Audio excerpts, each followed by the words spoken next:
My dear brothers and sisters in the service of Christ, welcome to today's reflection. Today is Pam Sunday.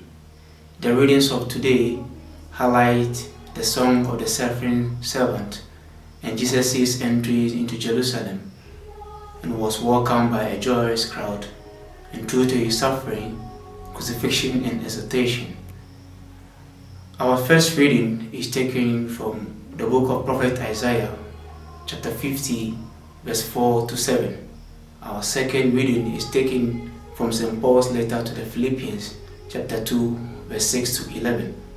The Gospel is taken from the Gospel of St. Matthew, chapter 26, verse 14 to 27, verse 66. The first reading, which is from the book of Prophet Isaiah, speaks of a suffering servant which fits into the figure of Jesus, who sees his mission as that of giving comfort to the discomforted. He uses the God-given gift in a faithful manner, in teaching, healing and assisting others, and when he was asked to suffer, he submitted. And recognized in the closing verse, the Lord's help.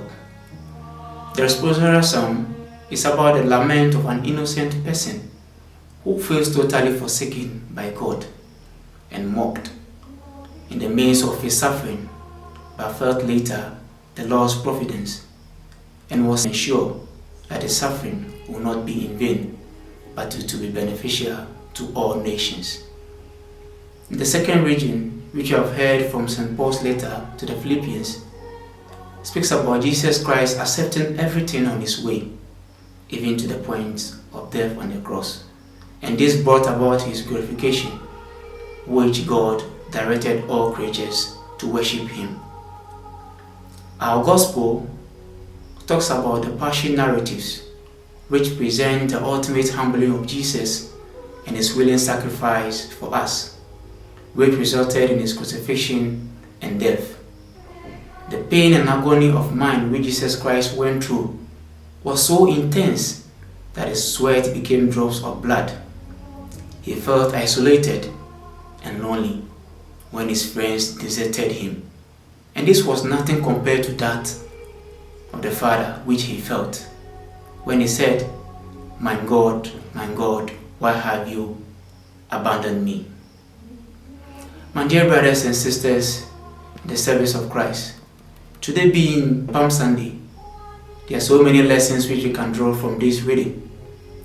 As Christ was lifted up on the cross because of our sins, we too have to imitate him in softening our heart and minds.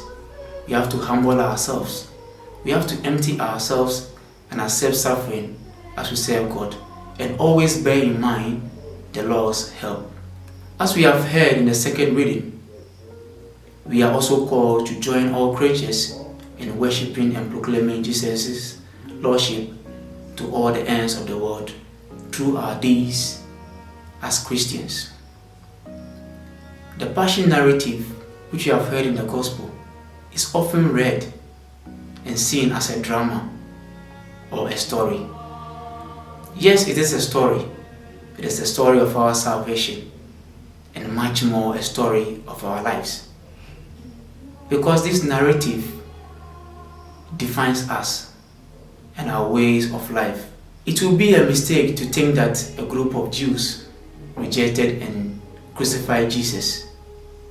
We also reject and crucify Jesus daily when we slander and treat our fellow beings unjustly. Whenever a human being is degraded and deprived of freedom, Jesus is persecuted.